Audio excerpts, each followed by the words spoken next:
একটা চার স্টলে বাকি রাখছি 2700 টাকা, 2400 টাকা একটা দোকানের বাকি রাখছি। হালখাতার চিঠি দিয়েছে, চিঠি দেওয়ার পরও আমরা কোনোভাবে হালখাতার দিন উপস্থিত হই নাই।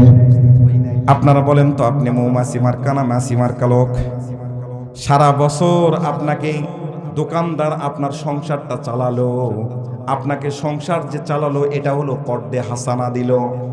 কর্দে হাসানা দেওয়া অনেক সওয়াব। আপনার দোকান যে বাকি দিল এটাও হচ্ছে কর্দে হাসানা দেওয়া। সুবহানাল্লাহ বলবেন না? আল্লাহ রাব্বুল আলামিন কালামুল্লাহ শরীফের মধ্যে বললেন, মান যাল্লাযী ইউখরিদুল্লাহা করদান হাসানান ফায়ুদাইফাহু লাহু ওয়া লাহু আজরুন কারীম। কোন মানুষ যদি, আল্লাহ রাব্বুল আলামিন বলছেন, ও পৃথিবীর মানুষেরা তোমাদের মধ্যে কে আছো গো, আমি আল্লাহ রাব্বুল আলামিনকে কর্দে হাসানা দিবে। যদি কর্দে হাসানা দাও, আমি আল্লাহ রাব্বুল আলামিন সেটা বহুগুণ বৃদ্ধি করে তোমাকে আমি রিটার্ন দিব, ফেরত দিয়ে দিব। সুবহানাল্লাহ বলবেন না?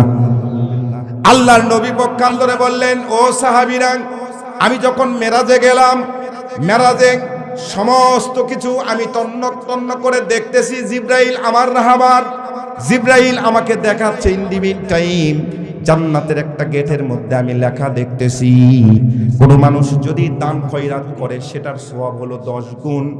আর কেউ যদি কর্দে হাসানা কাউকে ধার দেয়, বাকি দেয়, দোকান বাকি দেয়, দোকান বাকি দেওয়া এটাও কর্দে হাসানা, তাহলে এটার সওয়াব হলো 18 গুণ বেশি। আল্লাহু আকবার বলবেন না? কিন্তু কর্দে হাসানা নেওয়ার পর কি করছি জানেন? হালখাতার চিঠি দিয়ে গেছে। এখন সারাদিন আল্লামা দিলওয়ার হোসেন সাইদি সাহেবের মাইক বাজছে, ওয়াজ বাজার পর ও বেচারা আসে নাই, 2400 টাকা বাকি। আচ্ছা, একটা চার স্টলে 2400 টাকা বাকি থাকলে এই চার স্টলটার কিছু থাকে ভাই? কিছু থাকে? আপনি বলেন তো, আপনি মাছি মার্কা না আপনি মৌমাছি মার্কা? শুধুমাত্র আপনি 5 ওয়াক্ত নামাজ একটু পরে শুক্রবার দিন জুমার নামাজের আগে গিয়ে বসে থাকেন, এরপরে রমজান মাসে রোজা রাখছেন, বিরাট ইফতারির আয়োজন করেছেন, আপনি বলতেছেন, মনে মনে চিন্তা করতেছেন, আর এলাকায় হাঁটতেছেন, আর এভাবে কলার নাড়াচ্ছেন, আরে আমাক ছাড়া আল্লাহ জান্নাত দিবে কাকে?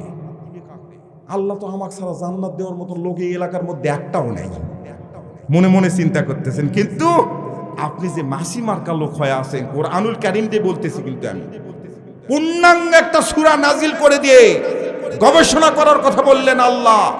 কেন মৌমাছির নামে আমি সূরা নাজিল করলাম? এমনি আমি মৌমাছির নামে সূরা নাজিল করছি?